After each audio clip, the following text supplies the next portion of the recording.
Alright, how are we doing tonight? Or today, everyone, depends on what you're watching in this game. Going to do a CFL recap of... Let's show my desk there. There we go. I'm going to do a recap of all the games that happened in week 8 now. Out of the CFL. So, yeah. Apparently I cannot zoom out, so I'm just gonna move the camera over here. Yeah, I'm wearing New England Patriots gear because I don't have a Montreal Alouettes jersey right now. Oh, and this is the closest I can get. So let's talk about the Alouettes and the Stampeders. There we go. So Montreal wins this one by the final score of 23-21. But Calgary actually started the game pretty good. They were leading through 3 quarters, which is very Calgary-like this year. That's very like the Stampeders. Ferdinand Jr. wasn't passing much, but Dedrick Mills was rushing. Calgary was more rushing team. Montreal was more the pass-happy team in this game. Montreal had some running plays too. And the stats were even. At the end of the third quarter, it was 15-16 first downs in favor of Calgary. Montreal had more passing yards, but Calgary had more rushing yards. Each team had a turnover. But then Calgary's offense, Dedrick Mills fumbled the ball. And before that, it was a 20-yard penalty. Even after all that, Calgary still allows nothing to get through them at that time. And at that point, the score was 14-21 on for Calgary. And now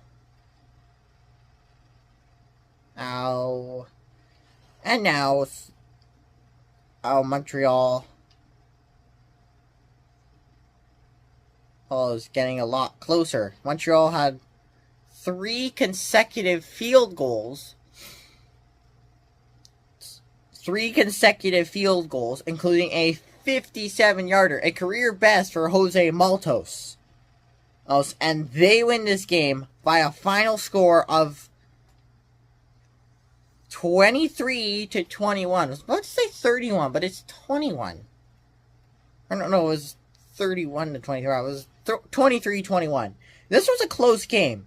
I had originally picked Calgary to win. I didn't think Montreal would win that, but I forgot.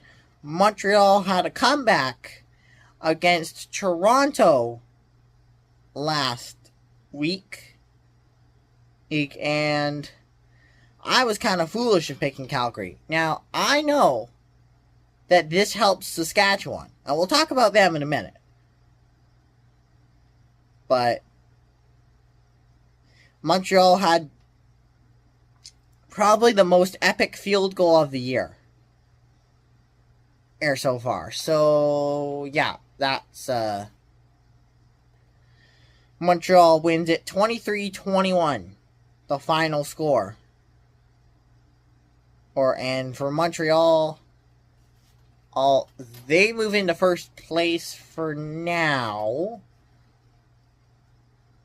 Now, Calgary, Vernon Adams Jr. didn't finish the game. P.J. Walker had to finish the game, and I didn't trust P.J. Walker to win the game. And no way. There was no way I trust P.J. Walker to win the game. And so, I would have trusted McLeod Bethel-Thompson more. McLeod Bethel-Thompson did everything in his power to help his team win, but it was Jose Maltos who was the hero in this game. In a 23-21 victory. And let's move on to the Elks and Rough Riders. Alright, so here goes the Edmonton-Saskatchewan game. Now, I have lacked a little bit of media coverage on this game because I was unaware that Cody Fajardo was starting for the Elks until the start of the game. But it didn't matter. Edmonton came close. But in the end, Saskatchewan wins by the final score of 21-18. 21-18 is the final score, or for the Elks and Riders. Cody Fajardo had a pretty good game. What am I saying? Cody Fajardo got sacked 7 times. The Riders defense was sacking the quarterback all night. And why didn't alert fans that Cody Fajardo was starting? Number 1, I didn't hear about it until the start of the game, as I just mentioned. Number 2, I didn't think it would matter, or too much, because he still lost. Saskatchewan's defense is just that good. But it doesn't matter who was starting, whether it was Trey Ford or Cody Fajardo for the Elks. The Riders would have 2 guys in Marcus Sales. I can't remember the other guy's name. And Malik Carney, that's the other guy, who can sack the quarterback at any time.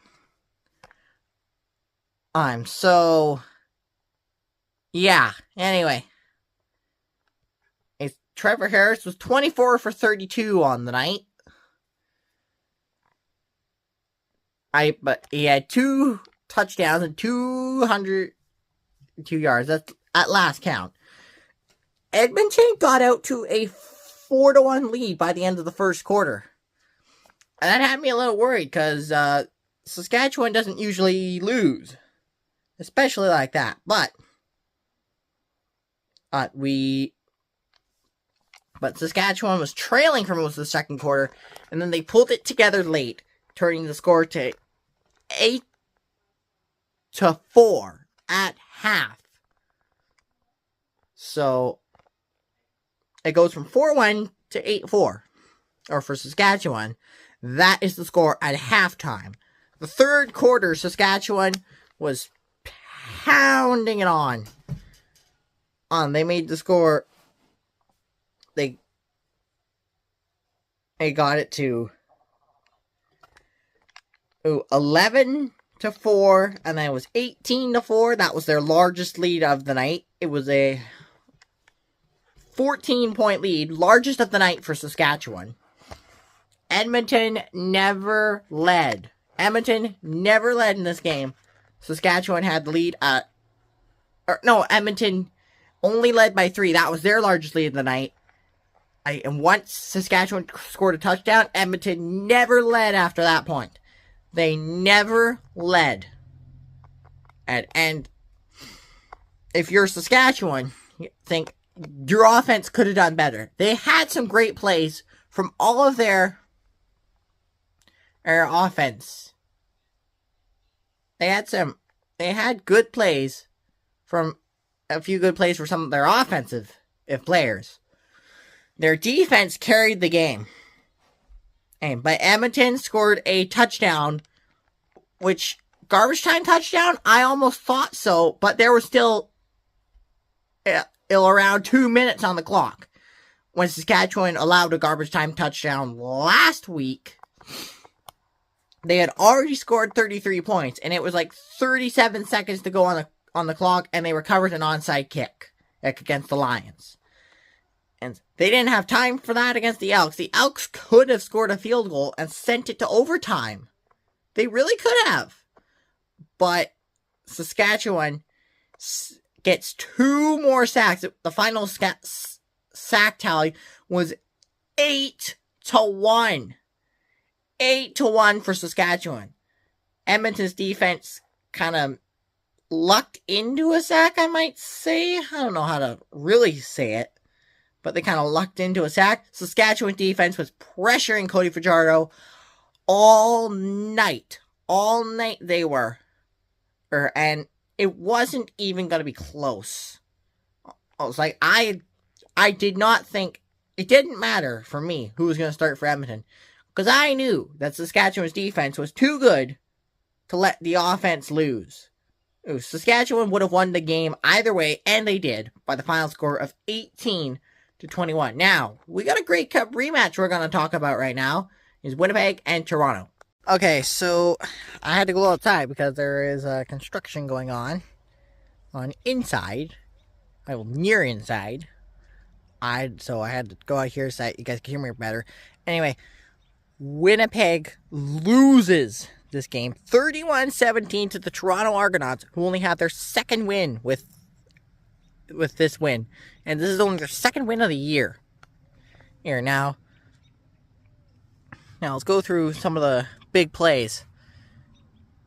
Anyways, Toronto had the quarterback throwing to the running back throwing to the receiver, or the double throw, and Winnipeg punted the ball, but then Winnipeg fumbled on the return, and Toronto got a possession. What was it? The double bobble that ended up Toronto getting the ball. Those were 3 of 7 Winnipeg turnovers. Winnipeg turnover ratio 7-1 against them. 7-1. Oh, yeah, I am out in the trees. So, Winnipeg 7-1 turnover ratio, 7-1. It just doesn't get this bad. But Winnipeg, oh man, I don't know what to. I try and walk as I move along here. There are bees around.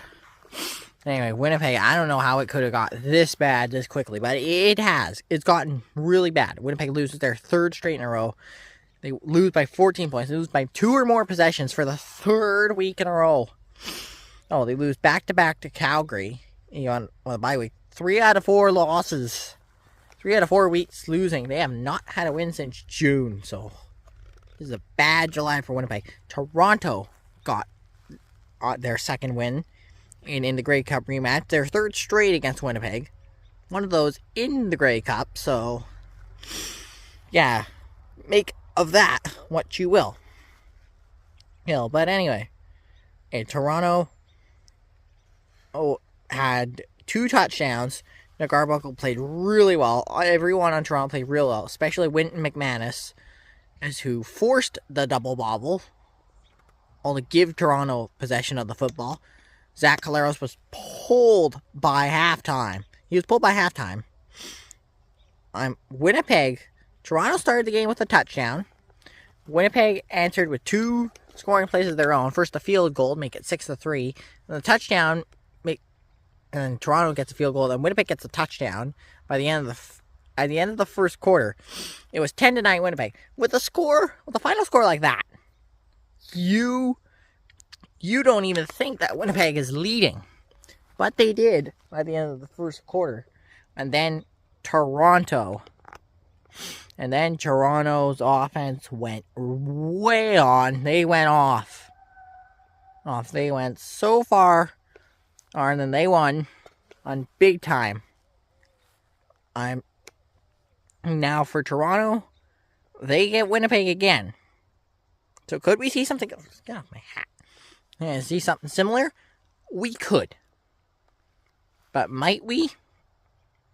I don't know. We'll have to wait and see on that. But in the meantime, Zach Caleros got pulled at halftime. And the only thing Winnipeg did right was sacking the quarterback. I don't know how bad it could get. So, bugs out here, so yeah. Winnipeg wins 31-17. Now I'm going to change the backdrop here to talk about the BC Hamilton game. Alright, BC. I just got out of the BC Hamilton game. If you hear background noise, I'm trying to get out of a parking lot right now, so I apologize for that, but then let's get to the game. BC loses this game 37-33 to the Hamilton Tiger Cats. BC led for a majority of the game. And BC led for a long time. BC got off to a fast start in the first quarter. By the end of the first quarter, it was 14-3 British Columbia over Hamilton. Hamilton made it close. They made it to 14-13 by halftime. It was a pretty slow third quarter. But then the fourth quarter got really interesting really fast. So BC had some good plays, but also some not good plays. Hamilton had some good plays, but not so good plays as well. The stats favored BC. If you look at the stat board, the stats would favor BC. But in my eyes, it was pretty even in the stats for both teams. But both teams made mistakes, but both teams made a lot of plays. And what surprised me was Bo Levi Mitchell, Hamilton quarterback, only threw to Kenny Lawler one time the entire game. And he missed him a couple of times. And there are a lot of field goals. Those kickers were very accurate. The fourth quarter, Hamilton made it very close. BC had a touchdown, the field goal to start the fourth quarter. That made the score with those two scoring plays 33-23 at that point of the game. But Hamilton scored a touchdown late. I think it was 6 minutes to go, so somewhat late in the game. That made it 30-33. And you'd think this was a garbage time touchdown, because what I've been focusing, the last few late game touchdowns I've seen ended up being garbage time touchdowns. It happened with Saskatchewan this week. It happened when BC played Saskatchewan. I was at that game. And so what would make this one different? And there was 6 minutes to go, and anything could happen. BC, he had a possession. They had a couple of first downs, but then when it came to third down, they punted the ball. There were a few things BC shouldn't have done on their last possession, and before Hamilton scored their next touchdown, was interception, fumble, and punt the ball. Do nothing to give the ball to Hamilton, you win the game. Pretty simple, right? They ended up punting, and Hamilton got the ball all back, and they narrowed down the clock to 16 seconds before they scored what ended up being the game-winning touchdown. That made it 36-33 before the extra point. Extra point goes in, 37-33, and 16 seconds later, the end of the game, there was a very confusing sequence, and I couldn't even tell you what happened. It appeared to be an onside kick, but I think the BC player kicked the ball and it landed in Hamilton. There was a confusing scramble and a confusing sequence until the referee sorted it out. The game ends at that point. Hamilton wins 37-33. What a game. BC was leading a majority of the game. Hamilton turned the ball over 3 times, and they didn't throw to their big guy, Kenny Lawler, and they still won the game. Hamilton is a much deeper team than we thought. BC does not have a pass rush. They left Hamilton's receivers wide open, and it ends up costing them the game. But I hope you guys enjoyed the video, and I'll see you in the next one. Just a couple things to mention off the turnovers. There was the catch of the year that was an interception for the BC Lions. There was couple fumble recoveries for the BC Lions, and BC fumbled the ball themselves. And that was the one turnover for BC in the BC Hamilton game. Thanks for watching. See you next video.